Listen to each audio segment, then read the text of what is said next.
Good evening. Welcome to tonight's live and interactive telephone town hall. Tonight, I am joined by the Alberta Pension Plan Public Engagement Panel, including Panel Chair Jim Dinning and panel members Mary Ritchie and Moyen Yaya. Before we hear from our speakers, let me explain how this town hall will work. Right now, residents from across central Alberta are connecting to the call, and soon you will have a chance to join the conversation. You can get in line to join the conversation right now or at any time by pressing *3 on your phone, and you'll be connected to an operator who will ask for your name and community. If you don't feel comfortable sharing your comments live, you can tell the operator that you'd like to have the moderator read it for you. We hope to use this time to have a two-way conversation about the Alberta Pension Plan. The panel wants to hear your ideas and your suggestions, as well as answer any questions that you may have. Now, I would like to welcome Jim Dinning, Chair of the Alberta Pension Plan Public Engagement Panel, to share a few opening remarks. Thank you, Colin, and good evening, everyone, and thank you for joining us for our 5th Town Hall meeting. My name is Jim Dinning, and for 20 years I served in the Alberta government as a public servant, then as a member of the Alberta Legislative Assembly and a cabinet minister until 1997. Today, I'm in business and serve on various corporate and not-for-profit boards of directors. We're joined tonight by my fellow panelists, both of whom are from Edmonton. Mary Ritchie is a respected chartered accountant and corporate director. Mary was Alberta's first nominee to serve on the Canada Pension Plan Investment Board, their board of directors. And Moyen Yaya is a respected law professor at the University of Alberta and served on the government's Fair Deal panel. And it was that Fair Deal panel that got us here. They recommended the government examine an Alberta pension plan. So the government did.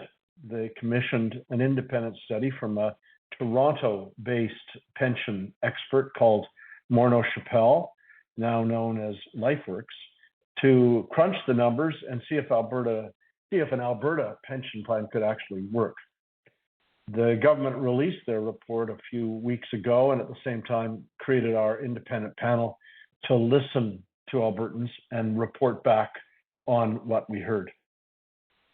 Now, I left government and politics a quarter of a century ago, and even when I was a politician, I cared actually more about public policy than politics. And that's why I agreed to chair this panel, because for something this big, it's important to have a rational adult discussion. These days, there probably aren't enough of those, so we want to have one here. For some people, this whole idea of an Alberta pension plan is a non-starter. No matter what, the answer is no, full stop. I get that. For other people, the answer is yes, no matter what. More Alberta, less Ottawa, they say. I get that too. But for many people, the answer is maybe, but it just depends. And that is why we want to hear your comments tonight. Since we began our engagement process in October, we've had some events. One was there's been plenty of debate about the number, the value of the assets that would come from the Canada Pension Plan to an Alberta pension plan if there was to be one. A few days ago, Premier Smith announced that Albertans will have a hard number before they're asked to vote in any kind of a referendum about an Alberta pension plan. And then within the last 3 weeks, the federal government said it would ask Canada's chief actuary to estimate and provide their opinion on what Albertans' share of CPP assets is. No doubt that will not be the final number. There's still plenty of debate and negotiation to be done, but at least we will have a second actuarial calculation on the table, because so far, the only actuarial study that's been done is the Morneau Chappell report. So there is more to come on that front. But beyond the number, there's still plenty more to talk about, and that's why Mary and Moyen and I are here to listen to you tonight. We're not here as advocates. We're here as listeners. We try to be good listeners. We want to answer less questions and hear more from you about your comments, your views, your concerns on the other important issues. Because in the end, you are the jury. Our job is to tell the government, here is what Albertans told us. These are their thoughts and concerns. And then it will be up to the government to decide how to proceed. So I'm going to turn it over now to my fellow panelists. First to Mary Ritchie. Mary? Thank you, Jim, and hello, everyone. My name is Mary Ritchie. In terms of background, my formal training is as a chartered accountant, and over the years, I've provided advice to many public and private companies, particularly regarding financial oversight and auditing.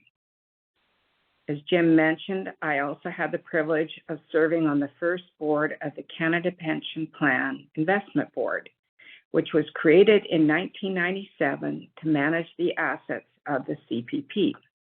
So I bring a unique perspective to this, having seen and experienced how the CPP's funds are managed right from its beginnings. I know from experience how crucial it is for people's pension assets to be managed well. So that's an area where we really hope to gain insight from you tonight.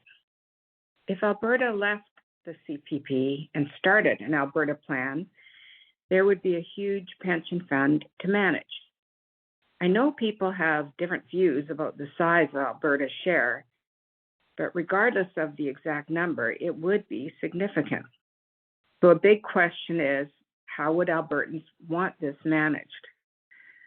What should the oversight look like? How do you balance independence with accountability? And what kind of mandate would be best? The CPP Investment Board has a mandate to achieve a maximum rate of return without undue risk of loss. Quebec does something similar with their plan, but they also allow the pension fund to be used to stimulate economic development in Quebec. Is that a model to consider? We really look forward to your feedback on this, as we will use it to develop our recommendations. So if you have some thoughts on this, please press *3 to let us know. And with that, I will turn things over to Moyen Yaya. Thank you, Mary. So as Jim mentioned, I was one of the original Fair Deal panel members. We were asked by the Premier at the time, Jason Kenney, to look into various ways that Alberta could strengthen its position within Confederation. One of the items that we were asked to look at was the question of whether Alberta should set up its own pension plan. We heard various opinions on the subject. There was strong opposition from many. There was also a lot of support from various groups that presented their opinions to the Fair Deal panel. Looking at the overall response, the Fair Deal panel decided that it, in itself, did not have enough information to recommend a strong yes or a strong no, but recommended to the government that it should look into the question.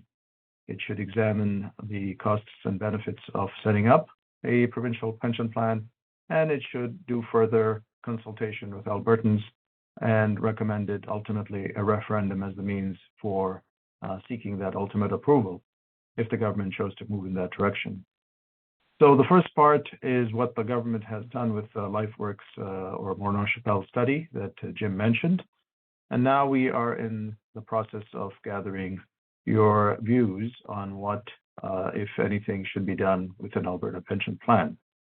Just very briefly, I should mention that constitutionally speaking, Alberta has the right to set up its own pension plan, and that was the route Quebec took back in the 1960s when it opted out of the Canada Pension Plan. Notwithstanding that, the Canada Pension Plan Act has a formula and a process by which a province or any province can exit the Canada Pension Plan. And that process includes this formula that I mentioned, that Jim mentioned, that Mary mentioned, that sets out how much each province or the province opting to exit would get upon the exit. That formula seems clear to some and seems controversial to others, and the LifeWorks study has given us a number, and as Jim mentioned, now the federal government has undertaken to give or to create its own number or come up with its own number. So we are now at the stage of just trying to get a sense of what it is that is important to you, the Albertans who are going to be affected by this pension plan. And with that, I look forward to listening to your thoughts. Thank you. Thank you, Moyen, and thank you to the Alberta Pension Plan Public Engagement Panel for their opening remarks. For those of you who may have just joined, welcome to tonight's telephone town hall about the Alberta Pension Plan. Joining us this evening are panel chair Jim Dinning and panel members Mary Ritchie and Moyen Yaya. If you would like to join the conversation right now or at any time during the town hall, press *3 on your phone and you will be entered into the queue. For those of you listening online, please enter your comment directly into the portal. To start the conversation tonight, the panel would like to ask a quick poll question. For those of you joining by phone, I will now direct your attention to your keypad. After I ask the question, please choose the answer by selecting the corresponding number on your phone keypad. Please listen to all the answers before you make your selection. For those of you listening online, you will see the poll on the portal and you can choose your answer directly there. Our first question for tonight is, what concerns you most about an Alberta pension plan? Press 1 for how the asset fund will be managed. Press 2 for whether my pension will be lower than CPP. Press 3 for whether my pension will follow me if I move in and out of Alberta. Or press 4 for I do not yet have enough information. Again, those answers are press 1 for how the asset fund will be managed. Press 2 for whether my pension will be lower than CPP. Press 3 for whether my pension will follow me if I move in and out of Alberta. Or press 4 for I do not yet have enough information.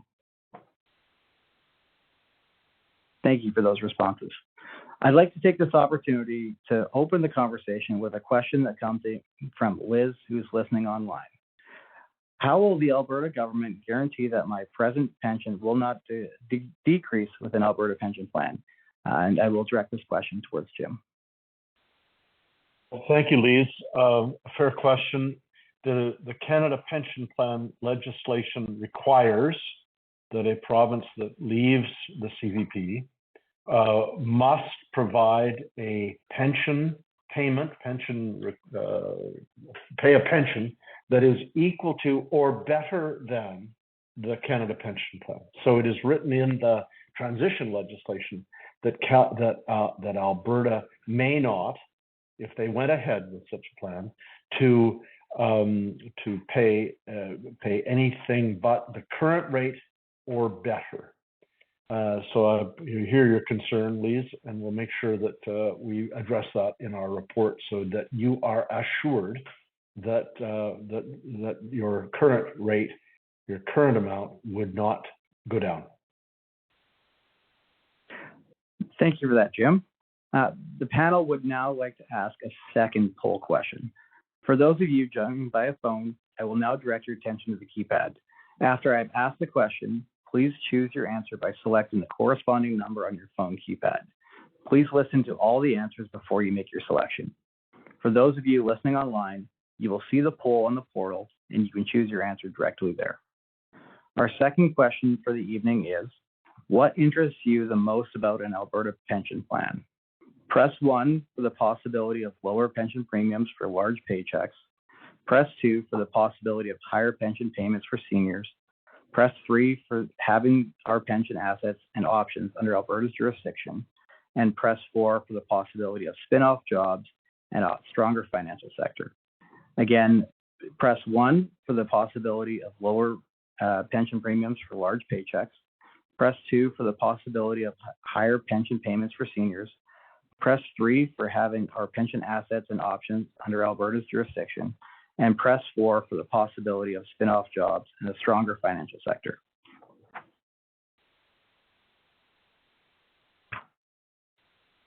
Thank you. The results from these quick polls will be reflected in the panel's final report. Now let's get to our first caller of the evening. I have Ernie in Innisfil. Ernie, go ahead. You're live with Moyen and the panel. Good evening. My concern first has to do with the many thousands of low-income seniors and the $10,000 top-up and monthly increase in benefits Danielle, the government, the ads, your website, etc. have all been promoting. Here's some numbers from a real T1. A senior who makes $20,000 will have to pay $1,000 in provincial and federal income tax the year after they receive the $10,000 top-up. I don't know many low-income seniors who have that extra $1,000. They'll also have their guaranteed income supplement canceled and their Alberta seniors benefit, meaning that $10,000 top-up is now worth $3,000 after year 2. And then in year 3, if they still exceed the GIS threshold because of the increase in monthly benefits mentioned, they'll be in the red by about $6,000 in every year after that. Finally, a lot of Alberta seniors live in subsidized housing, and they'll see their rent go up as it is based on their total income. And the other question I have has to do with the numbers in Appendix 2 there. Basically, it doesn't talk about the 35,000 temporary foreign workers and over 100,000 interprovincial worker contributions to the CPP and the withdrawals from it and how it's calculated. It also doesn't talk about the $35,000 military, RCMP, federal employees, spouses, and many others posted to and from Alberta. Many of these temporary workers will not retire in Alberta.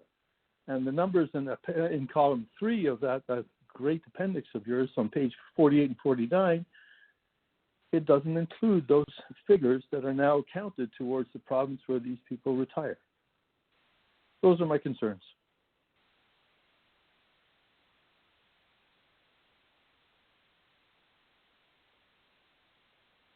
Maureen, do you want to take a stab at the first part of that? I'll take a stab at the second part. Maybe. Okay, go ahead. I think the LifeWorks report used sort of an estimate of people coming in and people coming out. So it averaged. In other words, it's taking into account that there is workers who are paying in here and then might be retiring elsewhere, and they're doing that by sort of the net incoming payments and then the net outgoing payments. So they're kind of using an averaging of the past trends. So we know how much Albertans present are paying every year, and we know how much Albertans present are receiving. And so if there are folks coming in and coming out, that will be reflected in sort of the average payments in the past. So that's how, because what we're trying to do, or what the LifeWorks was trying to do in this report, is not necessarily predict the future, but rather try to look at the asset buildup in the CPPIB fund and say how much, based on the past 60 years, of that is Alberta, belongs to Alberta under the CPP Act. So that's, I think, how you can use the net payments, how much the Albertans paid out or into the fund, and how much was paid out from the fund back to Albertans, and based on that difference, the LifeWorks report was able to estimate Alberta's share. I should just note that military and RCMP most likely would continue to be on the CPP because they're considered federal. They would be considered federal employees, and so they would not enter into the calculation regardless. In terms of the other part, perhaps Jim or Mary, you might have a comment. Well, let me just take a stab at it, if I may, Ernie. Your comments about a $10,000 top-up. I'm not sure where that number came from, but is Ernie still on the line with us, Colin? He is. Okay, Ernie, can you just what I hear, I think, is your concern that if additional income comes and trips a senior into a different or a higher tax bracket, the concern being that they'll end up effectively paying more taxes, and any top up will get eroded. Is that a fair concern that you have, Ernie? No, it has to do with the cutoff for people on guaranteed income supplement from the federal government, and also the Alberta Seniors Benefit, which is a higher cutoff. Mm-hmm. But again, basically the cutoff for the GIS is about $21,000. So, and also most seniors at that level don't pay income tax, but now if they get $30,000, when you do the math, they're going to owe $400 to the province and another $600 to the feds. And the same thing then applies with the Alberta Seniors Benefit. It'll be cut down to $4 a month. That's what they'll be getting. And that $10,000 is in the language report. It's on your website. I'm not. There's no guarantee of any kind of top up. The question is, would seniors want an additional amount paid to them or not? And so let me just take your concern, and we will put that in our report back to the government. A concern that additional benefits, be wary that as additional benefits might come, that it not trip a tripwire that causes additional taxation to erode any of that benefit. So I'm going to make note of that and make sure that that's considered as we do our deliberations and we consider what we recommend to the government. But fair point that you've raised with us tonight. Oh, and it is on your website. Thank you. Okay, thank you. Thank you, Ernie, for your concerns. We do have a question for Mary that comes from Brad online. Concerning the calculations, lots of young Albertans put into the CPP and very few withdraw from it. Is this because working Albertans return to their home province upon retirement and withdraw from it? Thank you for your question, Brad. People do move about, but one of the things about Alberta is that we have more young people putting in than people retiring. That is what's creating a surplus for Alberta, rather than they retire to another place, which they may do. But the fundamental numbers are people are putting in, and we have fewer retirees taking out. I hope that answered your question, Brad. Thank you, Mary, for that answer. We do have a live caller here, Roger and Red Deer. Go ahead, you're live with Jim and the panel. Yes, the Premier quoted a number of what Alberta might be entitled to as a share of the CPP.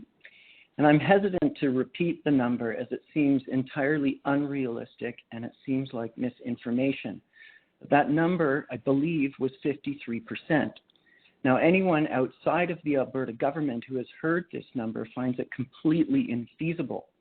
Yet that number is now out there, and it's a point of information that people refer to. Jim Dinning, in his opening comments tonight, said that this is a debatable number. People have differing opinions. He also said that we should have an adult conversation around this topic. Yet, how are we supposed to have an adult conversation when we don't have accurate numbers? And in fact, we have such a laughable starting point as 53%. Thank you for that, Roger, and I will ask Jim to respond to your comments. Roger, thank you. And we're looking at numbers on pages 48 and 49 of the report. And while the math seems implausible, and I must admit I was gobsmacked when I saw the number. But if I did a calculation of the first column and the second column on that page, on those two pages, and if you do the math, it shows that over the period 56 years from 1966 to 2018, 2020, let's say, that Albertans, not the government or anybody else, but individual Albertans and their employers contributed X amount of money, and the benefits were paid to Albertans was another number. And the difference between the two was $60 billion of contributions by Albertans into the CPP. And the wonders of compound interest applied to that $60 billion line by line over 55, 56 years. That is the number that came up by the actuarial scientists who did their report. Now, agreed, there's lots of debate about this. I hear your may I say, disbelief in that number. We'll make note of continued disbelief in that number. But now the federal government has agreed to ask their chief actuary to come up with her opinion, in this case, her opinion of what that number ought to be. And then the premier said there will not be a referendum called until Albertans know exactly what that number is. But beyond that number, Roger, can I ask, what more are you waiting for a better number? Are you waiting for a more accurate number? Or there are other elements of the plan that you agree or disagree with? Well, first I'll respond to your commentary on my question, is that I would perhaps say that that's a bad faith argument, looking at the historical contributions of Albertans, because those contributions were made under the principle that they would be divided in a CPP plan nationally. To go back and say, historically, we've paid more, therefore we can now extract 53% of the CPP is disingenuous, frankly, because it belongs to all of Canada. That's the nature of the fund, and we paid into it. To go back and claim that historically we've paid more is a bad faith argument. I could make an equally ridiculous argument and say all the resource wealth based in Alberta, the oil, the mining, the timber, it's all on Indigenous land that we colonized. Aren't they entitled to everything? Is that a realistic argument? No, that argument never comes up because people don't engage in these kinds of bad faith arguments. And ultimately what you're suggesting is that Alberta can walk in and take 53% of the CPP. And that's the point of my question, is nobody is going to agree to that. Just as nobody is going to cede all of Canadian land back to Indigenous people because of precisely these kind of political structures that are in place to maximize the wealth of a few at the expense of the many. Sorry, Roger. You made some good points, and we'll make note of them. Thank you for your comments. Thank you, Jim. And if you'd like to join this conversation right now or at any time during the town hall, please press *3 on your phone and you will be entered into the queue. For those of you listening online, please enter your comment directly into the portal. We do have a live question from Beverly in Red Deer. Beverly, go ahead. You're live with Moyen in the panel. Yes. I'm just wondering how it's possible that Alberta Investments Company could deliver more stability, security, and return than CPP. I mean, CPP plan they've got more experience, they've got a greater pool of funds, and they provide support across Canada. We all pay into it. And mind you, the AIMCO, if that's who would be our investing company, has always performed worse than the CPP fund. So thinking of it rationally, this is my pension account that you're talking about. It's not the Alberta government's pension money. Alberta did not pay into it. My employers did, and I did. So if I look at it rationally, it seems my wisest decision would be to stay with CPP. And because for Alberta, there's no guarantee what will be done with the investments. It may be invested in risky places to stimulate the Alberta economy, perhaps in the dying oil and gas field areas. And in the end, as the world transitions to other forms of energy around us, we will be left poorer than ever. I would like to know that I have the security of a Canada-wide plan. And I just don't understand how anybody could think that it is more secure to have an Alberta-only pension plan. Those are my comments. Beverly, Mary, do you want to respond to Beverly's comments? Well, thank you, Beverly, for your comment. And I'm hearing your concern about the whole management and investment process of the fund. And like you, I have been putting into the CPP since I was 15 years old. So it is also my pension. And I care profoundly as well about good administration, good investment returns.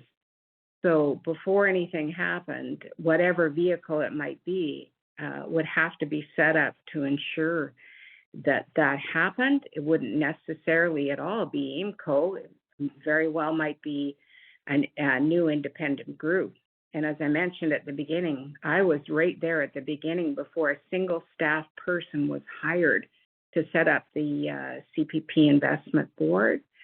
So those principles of good management, good oversight are important to me. And we're going to make sure that your comments and concerns are captured in our report. So thank you for sharing that, Beverly.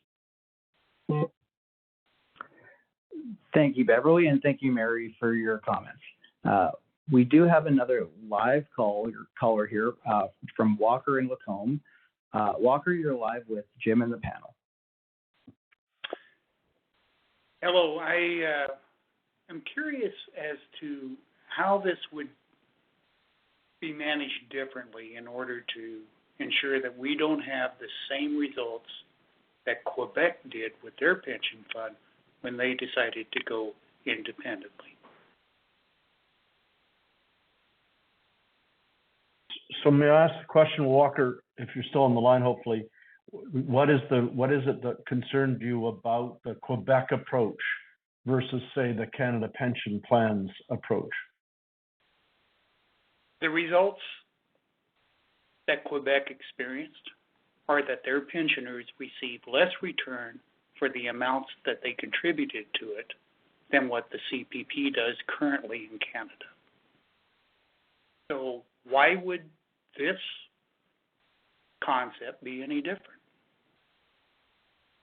And would you want it some direction or that must be prescription or prescribed that if there was an Alberta pension plan, that it would not operate under the Quebec model where the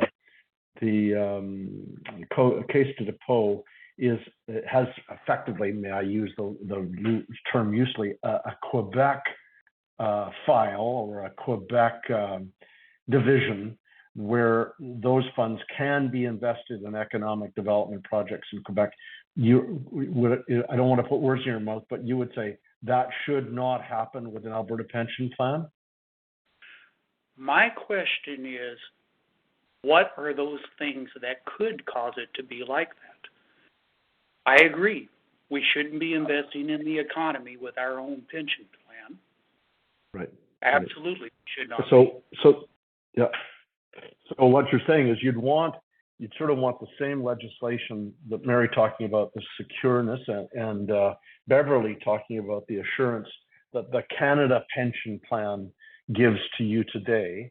That what you're saying, may I try this on you? Would you want the same prescription that's in the Canada pension plan legislation to be effectively copied and pasted into an Alberta pension plan legislation if it was to go forward? That's an attractive option, but that means we'd end up with the same thing we already have. Therefore, what would be the purpose of making a change? Well, do you see it? You don't see any other benefits at all? May I just try this one on you?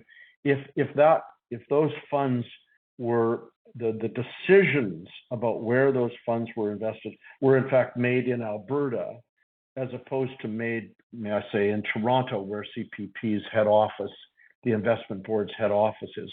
If those decisions were made by an Alberta appointed investment manager who invested those dollars globally, not just in our backyard, but around the world like CPP does today, with those rules in place, do you see a benefit for that happening in Alberta by an Alberta investment manager?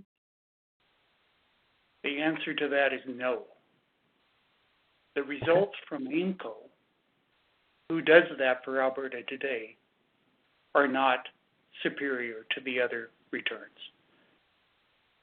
That would be my position. So your concern is that if it's in the hands of AIMCO, you would not want that. But if there was a separate independent body, not AIMCO, say, would you find that acceptable? Question. No. If the government of Alberta is unable to create that kind of capability within AIMCO, how would they create that capability in another entity? Yeah. So can I just put you down as somebody who says, no, we're not prepared to take that risk. It should be stay with the CPPIB. Is that what you're saying? I think based on what I've heard tonight, absolutely. Okay, thank you. We've made note of it, sir. Thank you very much, Jim, and thank you to Walker for your call. We have an online question from Ellen for Mary. It's a two-part question. The first part is, what happens if I move out of Alberta, and how does it work if I moved to Alberta 10 years ago, but then leave Alberta when I retire? Thank you, Ellen. The current model would be repeated in that where you put your money in, when you move, that money would follow you and track you. So if you've been here in Alberta for 10 years and you move to another province, that your funds would follow you completely. So there would be no difference than what currently happens with mobility with the CPP. Thank you for that, Mary. We have a live caller here from John in Pinoka. John, go ahead. You're live with Mary in the panel. Hi there. Thanks for taking my question. I see the federal government using CPP to fund their priorities all the time. I would point to Trans Mountain Corp as the example. It has gone way over budget. I think the boots on the ground are saying that it's $50 billion before it's all said and done. And that's because of complete government incompetence and allied special interest groups.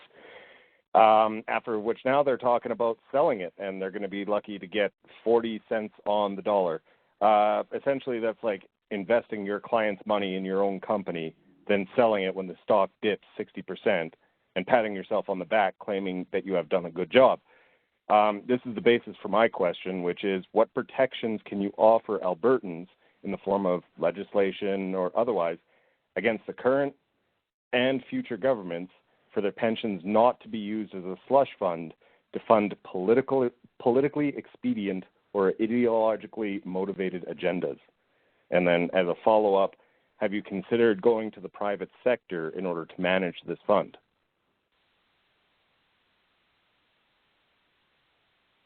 Jim, how about I take a shot at this? None of Trans Mountain Pipeline has been funded from the CPP funds at all. Zero funds have come from the CPP to Trans Mountain. That money has come from the government of Canada directly to that group. In terms of using private investment groups, that is a very essential part of any fund.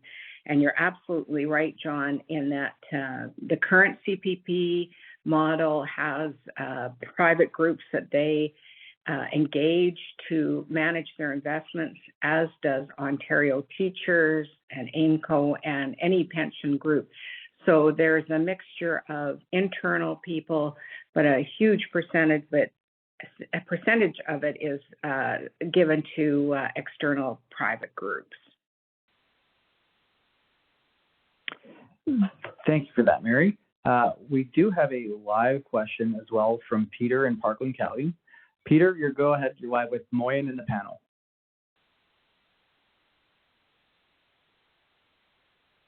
Coming from other provinces. I know we've heard already that the calculation was based on the compounded interest on what we had put in and so on. But this is true for all the provinces.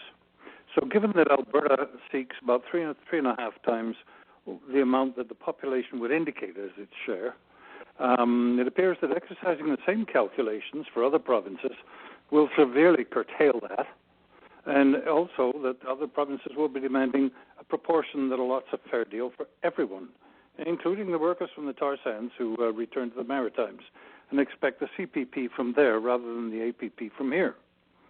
There are problems associated with any transfer of pension plans, such as transferring the investments that are from all parts of the world that are currently in the CPP that would have to be transferred somehow to the APP.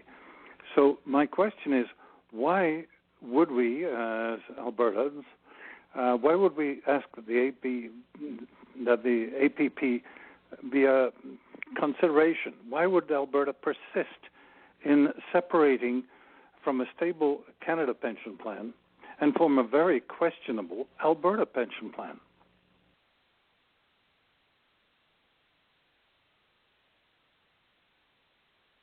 Peter, if I may, the rationale that's spelled out in the report, remember that's what we're engaging with Albertans and you and other Albertans on, is that during that 56 years, Albertans and Alberta employers have contributed to the Canada Pension Plan to the tune of effectively $60 billion more than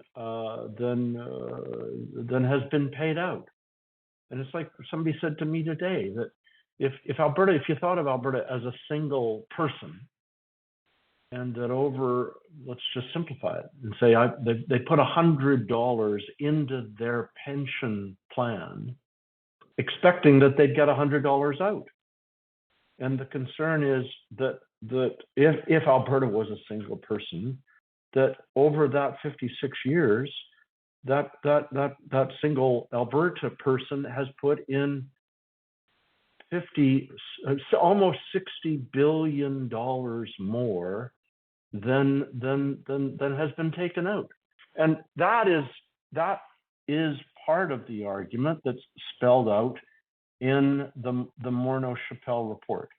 But what I hear, do I write in here, you say, no, in fact, that's gone into the Canada Pension Plan, and Albertans have no more call on that over contribution. I think my voice has been cut out. I am asking about, does this take into consideration the amounts that have been paid out as pensions over time? You cannot compound interest on amounts that disappeared. No, you're absolutely right, sir. But if you look at in the report, and on pages 48 and 49, there is a column of contributions over each year, and there's a column of benefits paid each year. And the difference between those two is $60 billion over 56 years. So Albertans, you're correct,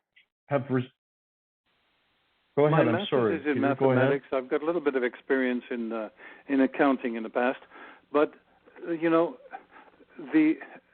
it's all right to take the possibility that all this money was compounded, the interest was compounded over the years, but the compounding of that must take into consideration the fact that some of this money did not go in because it was being paid out and therefore could not be compounded. Right. So we have to take out the compounded interest on the amount that was paid out as well. I don't believe I saw that on pages 48, 49. Well, I'll leave that with you, sir. Everybody has, of course, always has an interpretation differently than the next person. And that's one of the reasons why the government has asked the federal government to ask the chief actuary for Canada to come back with their opinion on what that number ought to be. And once that is out, then the two governments will, I'm sure, will sit down at a table across from one another and hopefully settle on what the number actually will be. but is it fair to we'll write you down as somebody that's not a believer in the number, and make sure that the calculation is done in a way that you've just described.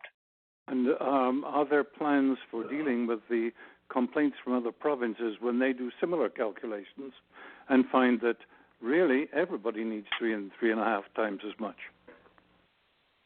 Well, I'll leave that for the other 8 provinces.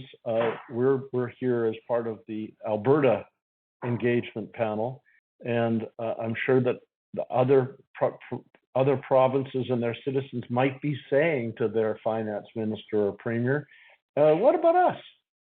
So we'll leave that for them to do that.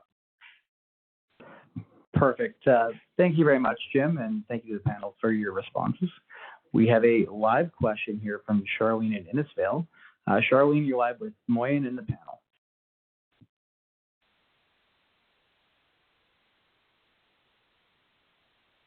Charlene, go ahead.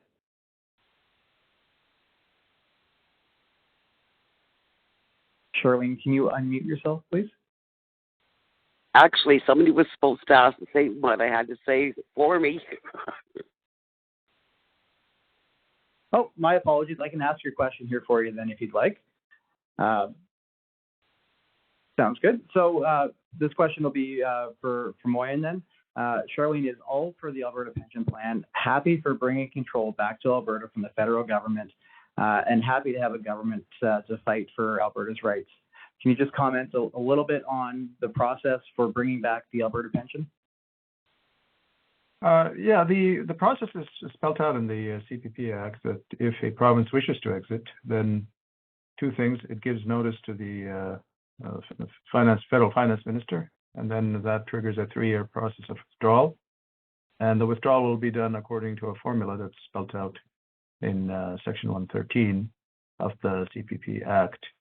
So, the formula was contemplated, just in responding to some of the previous callers who said, we're kind of doing a counterfactual, notwithstanding that we are doing a counterfactual. The counterfactual was contemplated in the Canada Pension Plan Act when it was set up and amended over the years. So the process is in line with what is in the Act itself, and that is that a province that wishes to exit and assures the federal government that this province will pay out the same benefits that are existing in the CPP, then we'll have a 3-year process to transfer the assets over according to a formula that's specified in the CPP Act, which the LifeWorks report took a stab at, which is the discussion that Jim and the previous caller had. Thank you for that, Moyen, and thank you, Charlene, for your question. If you would like to join the conversation right now or at any time during the town hall, please press *3 on your phone and you will be entered into the queue. For those of you listening online, please enter your comment directly into the portal. We have a live question here from Brenda in Drayton Valley. Brenda, you're live with Mary in the panel. Hello. Well, one was I wanted to know how much I would get personally from the Alberta pension, because next year I turn 65. I know right now, the way things are, I can't retire. There is no way I'm going to be able to retire, okay?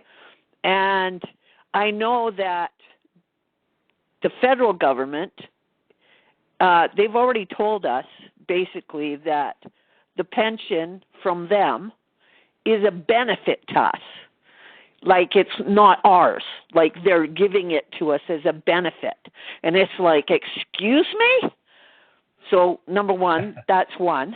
And two, I'd like to know how all of this is going to kind of work out. Like as far as people and pensions and whatnot, right? Like I know for myself that I want to stay away from Ottawa as much as I can for my pension, because I know they're just going to screw me like they screw everybody else, because if you die before you're 65, they take it all.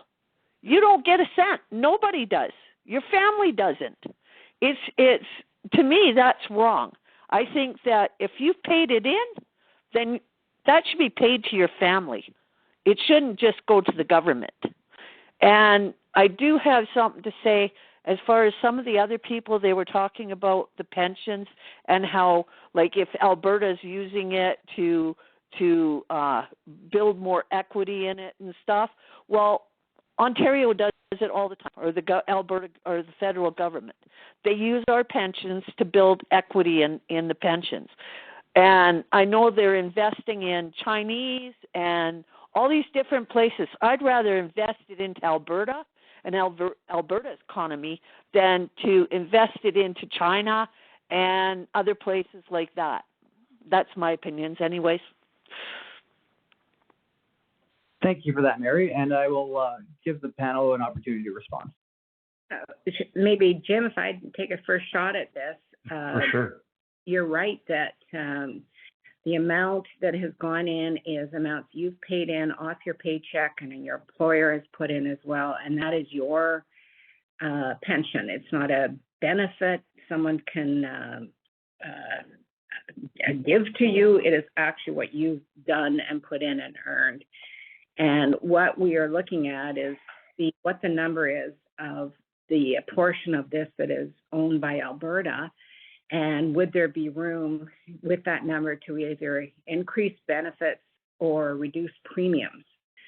So that is a key part about this. So you're right, it is yours, not a benefit to be conferred upon you. Jim, do you want to add? Yeah, Brenda raises a whole bunch of interesting points, but one of them is that when the pension was put in place in 1966, it was to design a plan that gave you 25% of the 5-year average of your yearly maximum pensionable earnings in the year of your retirement. And so it was never meant to fully replace your best years of earning.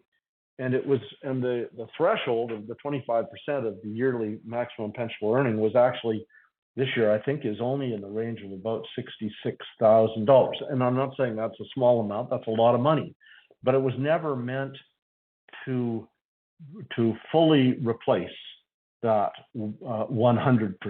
It was meant to provide for only 25%. There have been some recent tweaks in the plan that would ultimately take it up to 33%.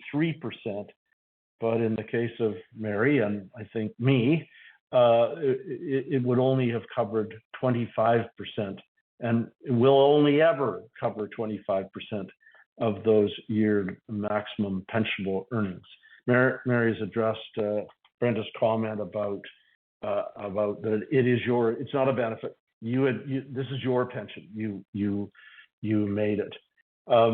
As for may I say, Brenda, is it fair to say that rather than investing, if there was an Alberta pension plan, that you would want to see some of, not all of it, but some of that money, rather than investing in a toll road in South America, you'd be interested in seeing perhaps that money invested on a toll road or some income property in Alberta or in Canada, not just in South America. You want a copy of the receipt? Yeah, well, that's one. Yes, I'd like to see that. I'd also like it maybe to be invested into, like, the oil in Alberta. I mean, because that would be something that would benefit everybody, and it have a high return of money coming into it, right? If that makes any sense. Fair point. Yeah, no, Brenda, we'll take note of your comment. We appreciate you letting us know, and thanks for your comments tonight. Thank you for that, Brenda, and thank you, Jim, and the panel. We have a live question here from Marilyn. Marilyn, you're live with Mary in the panel.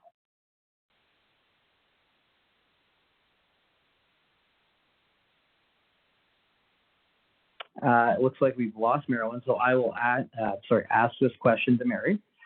Since CPP offers disability benefits, will APP offer the same? Any Alberta pension plan would have to equal or be better than existing CPP plans. So I believe the answer then is, of course, yes, it'd have to be at least as good, if not better. That is part of the law. Thank you for that, Mary. We have a live question from Steve in Barhead. Steve, you're live with Jim and the panel. Good evening. I'm a Canadian first. And my major concern, and again, I guess it goes back to this 53% number that has been floated around. What happens to the people in the rest of the country, from the Maritimes right through to the West Coast and to the north? Alberta goes ahead and takes a big chunk of money out of the CPP, and Ontario figures, geez, maybe we should do the same thing. And they take a whole bunch of money out of the CPP to set up their own. What happens to the rest of, like, the Maritime provinces, the Prairie provinces, and everybody else? My comment, leave it alone. It has done well for us. It continues to do well for us. It is for the good of all Canadians that this fund was put in place. Yes, Quebec opted out at their point in time because their economy was booming. Our economy is booming right now, but it could go the other way just as quick, and we have seen that in the not-so-distant past. So again, my major comment, leave it where it is. Let it continue to grow as it has been. The government is not looking after this. It is a private firm. This is not government money. It's money that I paid in and my employer paid in. And again, I don't see the right to where the government of Alberta can just reach in and take this cash. Thank you. Steve, thank you for your comments. We've made note of them. You're not alone. Others have expressed the same point of view, so we have made note of your comments. Thank you very much. Thank you, Steve, and thank you, Jim, for your comments. We have a live caller from Entwistle. Angela, you're live with Mary in the panel. Please go ahead. Hi, my question is, again, it's been already discussed. I guess as pensioners, I'm not a pensioner myself, but my husband passed away last year.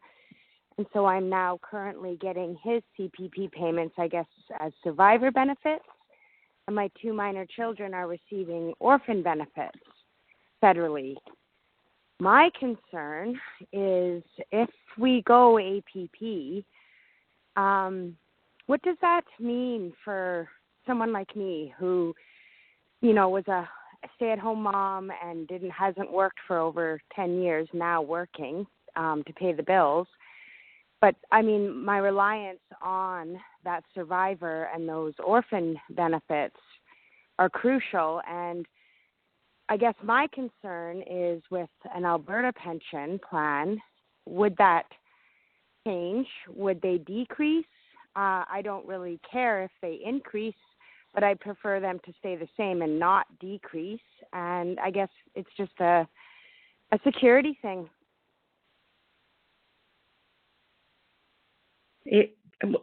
First of all, it's Mary here, and I am so sorry for your loss and for your children's loss. I, too, am a widow, and I receive survivor benefits from the CPP, and they have been very important to me. So I understand that is a very big issue for you. Any new plan would have to be at least as good as existing benefits, which means orphan benefits, survivor benefits would have to be at least as good, if not better. So that would be, that is part of the law of any new plan that would come out. So if I can give you some reassurance for that, and again, I am deeply sorry for your loss. Thank you for that, Mary, and thank you, Angela, for your question. We have a live question here from Alan in Lloydminster. Alan, you're live with Mary in the panel. Hello, everyone. I want to thank everyone for their thoughts and their answers. I really appreciate having a chance to speak to all of you. I do feel that I I'm very much interested in an Alberta pension plan. I think if you look at the fiscal responsibility of Alberta versus what's happening federally, I have a lot more faith in what we do in this province than I do elsewhere in this province. My questions are this.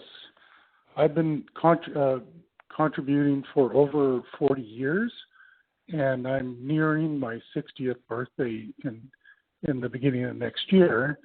And I want to understand how, if I start taking my early withdrawals from my Canada pension at 60, what happens in the transfer when it occurs when it's already started, if we switch over to an Alberta pension plan?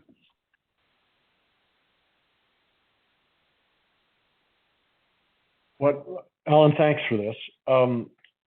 If there was a decision made to proceed with an Alberta pension plan, on day one, the province would become, the Alberta pension plan would become responsible for all of the benefits that you're currently receiving. And as Mary has said earlier, they would have to be the same as they are at that very moment, or better.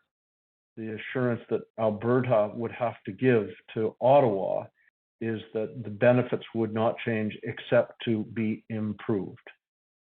So if you made that decision next year, and if an Alberta pension plan was approved and it came into being in, say, 2027 or 2028, Alberta would have to adopt exactly what is currently being and take responsibility for paying exactly what you're receiving today. So ideally, it would be seamless. I know something about administration, both in my own household, in business and in government. It's not perfect, so I won't stand here and guarantee perfection, but the way the plan would be designed to work is that you would continue to receive the same benefits or more. Thank you for that, Jim, and thank you, Alan, for your question. Is there any, Alan? Did we answer your question? Was there another question you had, Alan? I think unfortunately we lost Alan. Sorry. No problem. We do have another caller here, Penny in Red Deer. Penny, go ahead. You're live with Jim and the panel. Thanks for taking my call tonight. I have a question about just a lot of concern. It seems like people are very worried about the existing pension plan and what's going to happen to their pensions and whatnot, but I don't trust the federal government. And I still have a ways to go before my retirement, and I don't like the idea of cutting off my nose to spite my face. So I'm just like I want out of this CPP thing, whether we go all APP or I guess my question is it possible to kind of do maybe some other options like exit the CPP on a go forward basis and leaving what's in there for people to have, kind of like diversifying with a new portfolio, or be offering giving Albertans a choice to choose if they want to invest in a CPP or an APP on a go forward basis. And then I guess I was reading the news, and a third question kind of come up now. I'm curious, to what extent do unions have an influence on what's going to happen to our pension plans? It's my pension, it's not the union. I understand that they're paying contributions as well, but ultimately it's Albertans that should decide, not unions. And then I also had a comment that this federal government, they just can't be trusted. I can totally see them, because I've heard this idea floating around that they're going to they could possibly introduce legislation that would force investment plans like the CPP to strictly choose woke green investments. So I'd just like to hear you guys' thoughts on that. Thank you. Maureen, is there any part of that, the comments from Penny that you would like to address, or Mary? Well, I would just say that, the Penny's sentiment is some of the sentiment we heard during the first round of consultation in the Fair Deal panel, and some of the sentiment we've been hearing in the town halls, some of the sentiment that we've been hearing in the town halls so far.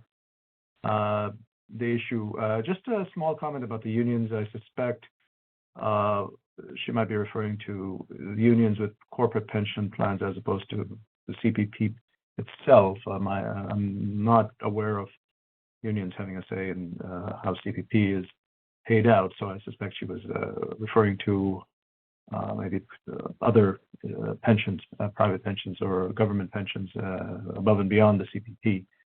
And in terms of the mandate to go green or invest in specific things, there's always musings. The CPP IB website has, when you open it, its lead story or its lead item is how to go to net zero.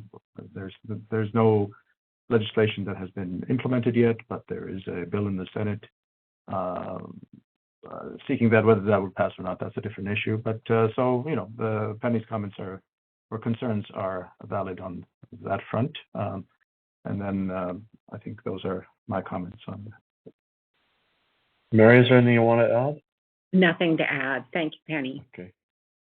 Thanks for your comments, Penny. The funny thing about the CPP, or if there was an Alberta pension plan, one thing that is that for Canadians, that it's mandatory. The law says that you are a contributor to the Canada Pension Plan as an employer and as an employee.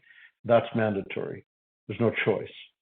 So, in fact, if Alberta were to assume the responsibilities for Albertans, then that same mandatory requirement would be in place. So there isn't in fact a choice. But we've listened to your comments. We've made note of them, and we'll make sure they're captured in our report. Thank you, Penny. Thank you, Penny, and thank you to the panel for your comments. We have a live question from Pat in Rimbey. Pat, go ahead. You're live with Mary in the panel. Good evening. This has been a very interesting session. I agree with the gentleman from, I believe it was Barhead. I am a Canadian also. I believe in Canada as a whole. And as a whole, we need to support each other right from one end to the other end. I have a question about people that, I don't know if you call them transient or not, but they get jobs in other provinces, not necessarily move to that province, but are sometimes they're seasonal workers. Sometimes they just have to go get a job somewhere to earn money. Which pension would they be paying into if they leave Alberta to go to work at another province or come from another province to work temporarily in Alberta? Which pension would they be paying into? Mary, would you like to address that for Pat? You bet. Pat, you pay into the pension in the province where you are working. And therefore, there's going to have to be a formula, much like Quebec has to do, which says if you work in Quebec and then leave Quebec, how will you get that portion of the money? So it would be a calculation that tracks where people work and live. So that's going to be an important part of what is existing in place and would have to be continued. So Pat, let me just add to that. If somebody comes to Fort McMurray from Newfoundland and works there for 10 years and then goes home to Newfoundland and retires, and they've been contributing to the Alberta plan if it was in place, then they would move back to Newfoundland, and they would actually, where they retire triggers where they're going to receive their pension. And that would have to, those funds would effectively be transferred from the Alberta account to the Canada Pension Plan account, so that that person's time in Alberta, work time, and the benefits they've earned in Alberta would show up in their Canada Pension Plan when they retire in Newfoundland. Is that helpful, Pat?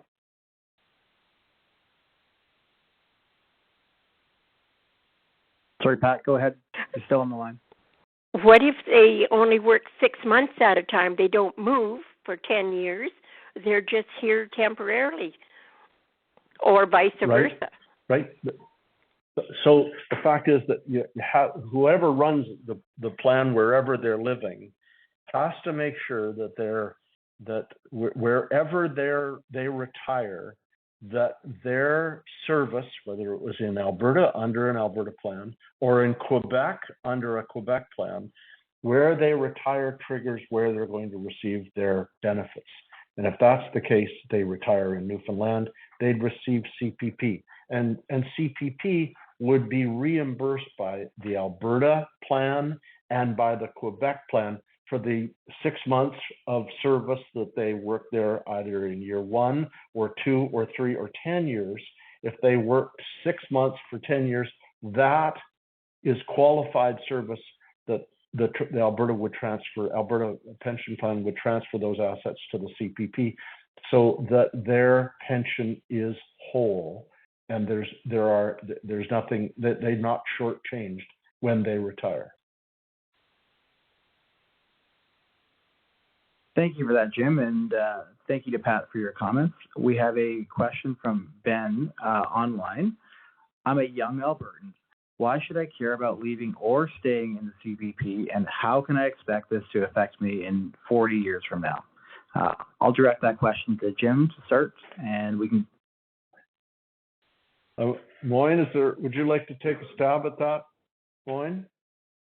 Well, I mean, it's in some ways you should be concerned more about this than people who are receiving or soon to be receiving their CPP pension, because as we mentioned before, the CPP Act mandates that any province exiting has to provide the same level of benefits that the CPP provides currently. So current pensioners or soon to be pensioners will receive by law what the CPP provides. The question is, in 40 years, where is the CPPIB going to be? Where's the CPP, the Canada Pension Plan, going to be? And where would an equivalent Alberta pension plan be? And so that's the question that folks like yourself, Ben, need to be concerned about. Based on forecasts and based on current data, looks like an Alberta pension plan could, if it received the right transfer, provide lower the premiums and higher benefits, or a mix thereof of the two, which would have long-term consequences in terms of economic performance. If you had lower premiums, then employers didn't have to pay as much, they could employ more people. So there would be economic benefits there that could also then have feedback effects and generate higher returns for the Alberta pension plan. But of course, this is all, forecasting. And but folks like yourself, in some ways, are more affected by this than folks who are about to receive pensions or have received, because their pension is guaranteed by law, and it's in some ways tied to what the Canada Pension Plan pays out right now. Thank you for those comments, Moya. We do have another live caller here. We have Ray in Wildwood. Ray, you're live with Moyen in the panel. Yeah, thank you for taking my call. My comment to start with is that between the Alberta government, the federal government, and I've heard it already tonight, that nobody trusts what the federal government is doing So how can we guarantee that the federal government would even give us any money back if we separated?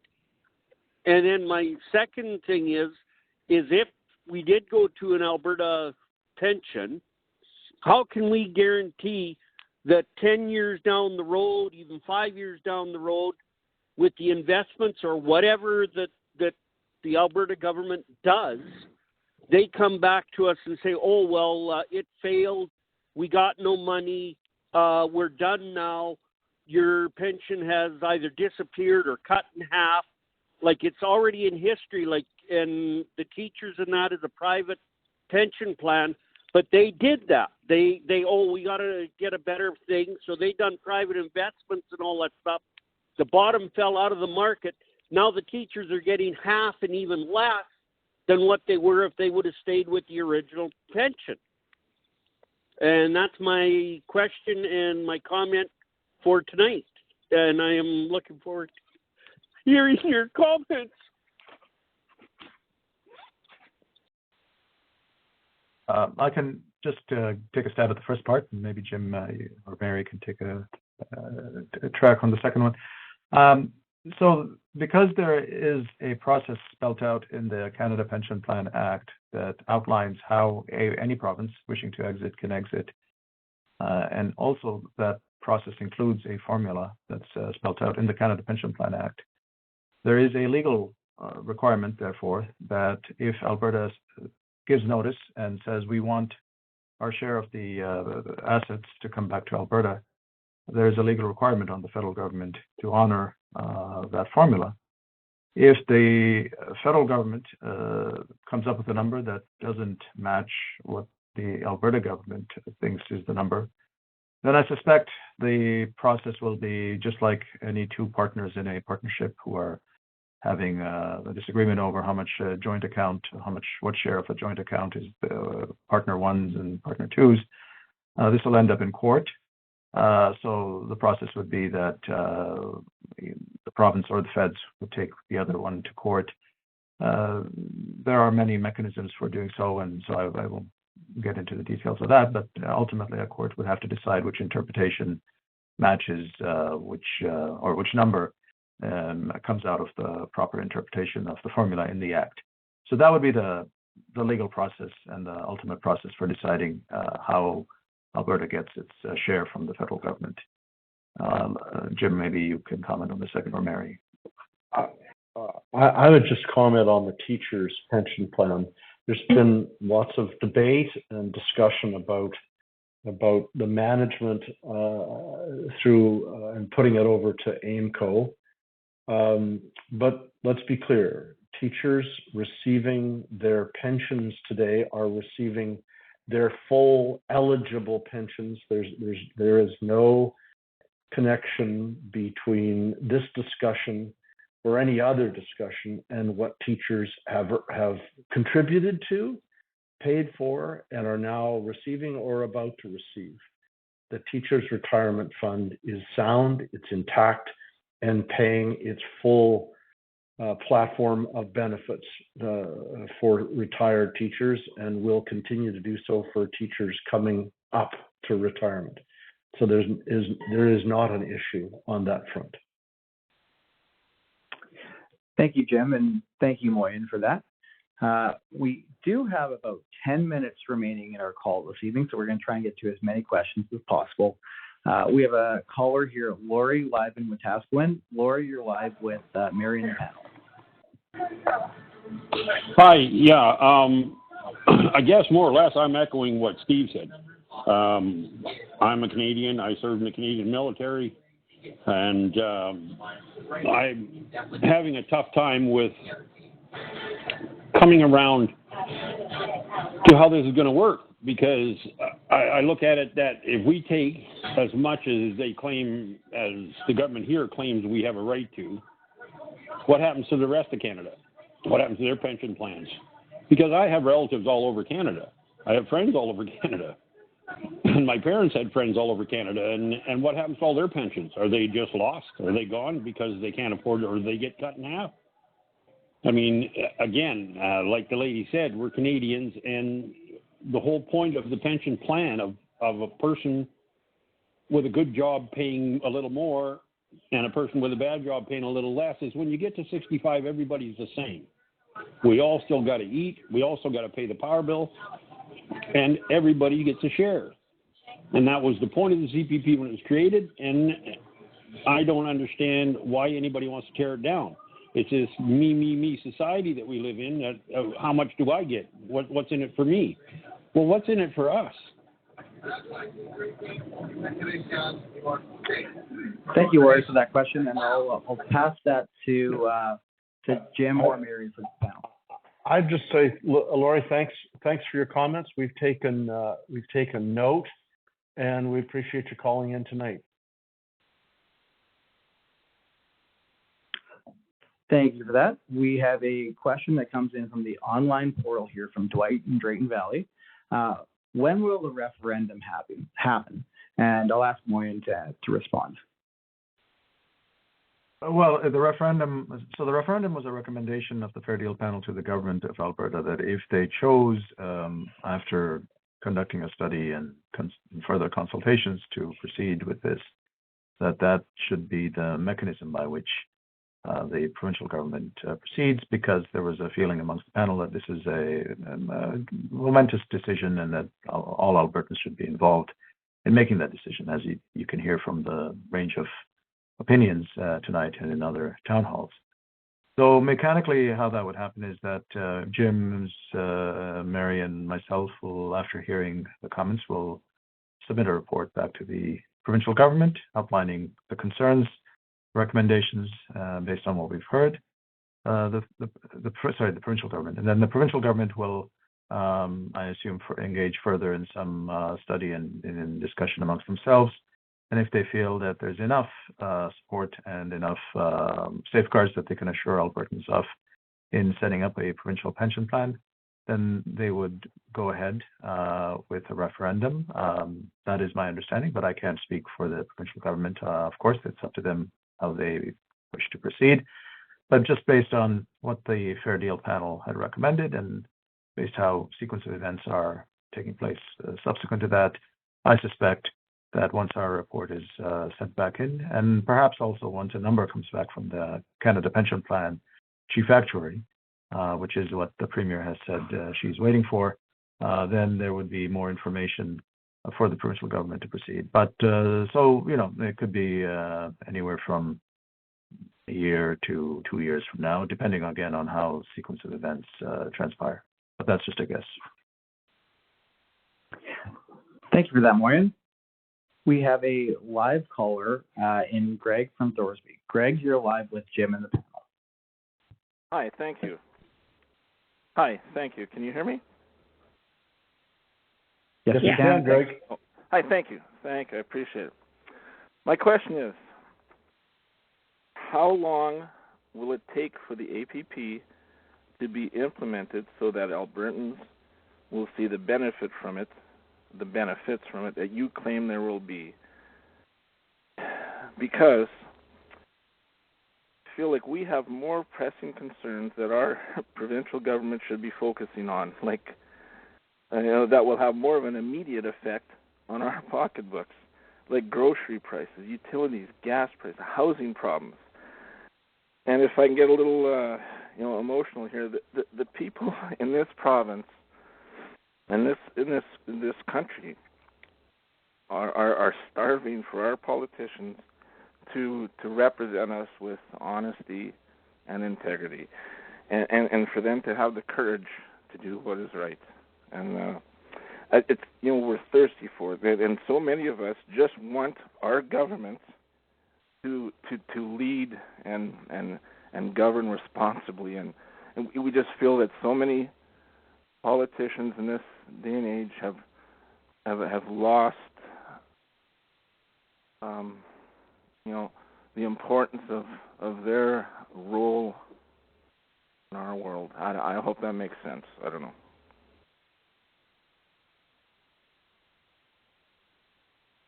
Mary?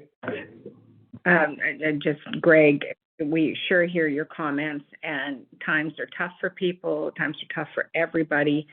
and we all need to make sure government is thinking about that. In terms of timing for this to be implemented, this is a ways off. There's a number of steps that have to occur. First of all, there has to be an agreed upon number. There has to be a referendum. And then there'd be time to actually set up the admin and investment process.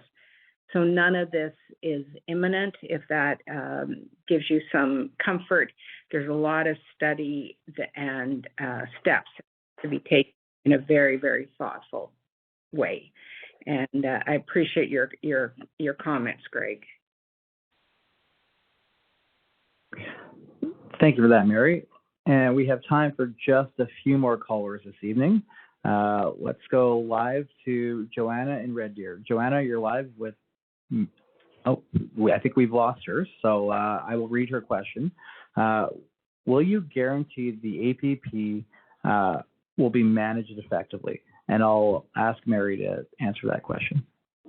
Well, and I will also hand it over to Moyen, but the guarantee is the legal process that would be required to set this up is extremely important. It's laid out for what has to happen for any province to leave, and that there has to be a process to ensure the benefits are at least as good, if not better, and premiums are at least what they are or less, or some combination thereof. So that would be the guarantee, if you will, in terms of a legal process. Moyen, I think you might be in a better place to answer that as well. Well, no, I agree. That's exactly at the CPP Act says that any province wishing to exit has to essentially provide the same level, at least the same level of what the CPP benefits are. And then it's up to the province that chooses to exit how to manage that in terms of whether they want to charge lower premiums or higher benefits or a combination thereof. And I think perhaps what Joanna might also be asking about is how to the management of the APP assets. And that could come from a variety of sources, depending on how the feedback that we're getting. Most of the feedback seems to be concerned about political interference. And so one approach, and that's the discussion Jim had with an earlier caller, which is to enshrine in the legislation setting up the Alberta Pension Plan Investment Board Act, or whatever it will be called, a mandate that they maximize returns without taking undue risk, similar to what's in the Canada Pension Plan Investment Board Act, so that the Alberta Pension Plan is also managed in a similar revenue or profit maximizing manner. Thank you. Thank you for your comments. We do have time for a couple more questions here. Cheryl writes in online, will APP replace CPP or also include OAS and GIS? Mary, if we could direct that question to yourself. So your question is, would APP replace all those items? And the answer is it would only replace those elements currently in the CPP. Those others would remain with the Government of Canada. Moyen, do you have anything to add on that?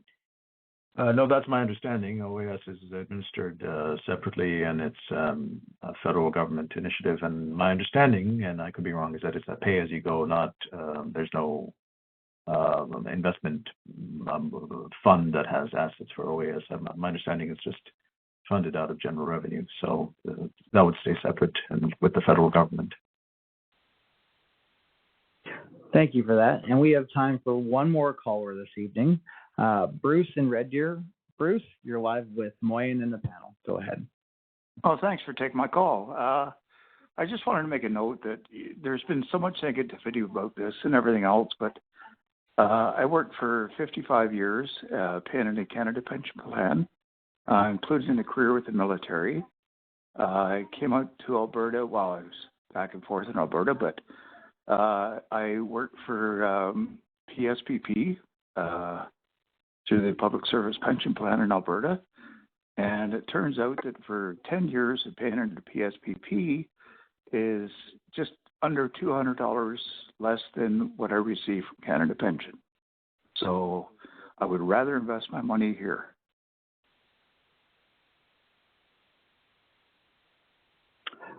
Well, thank you for that, Bruce.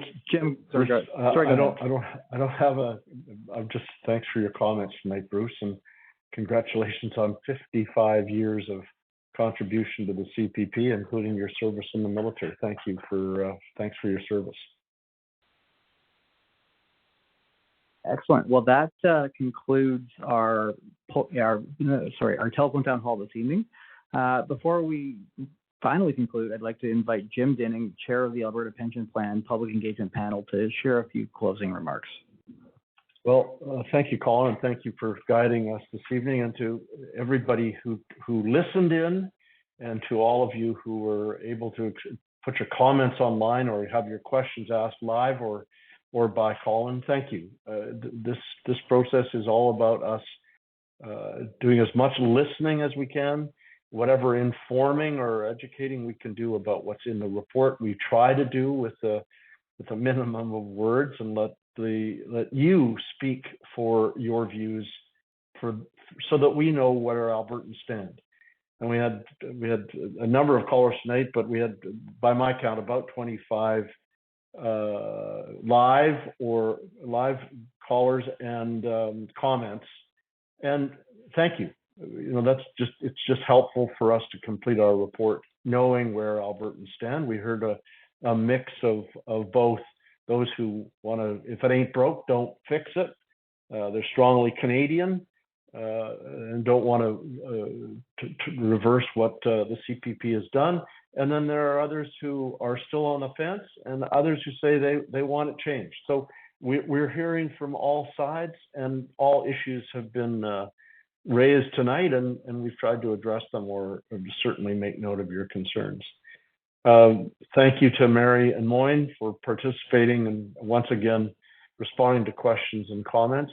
And we're going to reflect on what we've heard in these 5 town hall meetings and decide on next steps. And you'll hear from us in the days ahead. So again, thanks to everybody for being with us this evening. Thank you to Jim, and thank you for the panel for hosting tonight's telephone town hall. If you have comments that you'd like the panel to hear, you can email the panel at comments@albertapensionplan.ca. Again, that's comments@albertapensionplan.ca. To find out more about the Alberta Pension Plan, I encourage you to visit albertapensionplan.ca. Again, that is albertapensionplan.ca. Thank you for joining us. Have a great evening.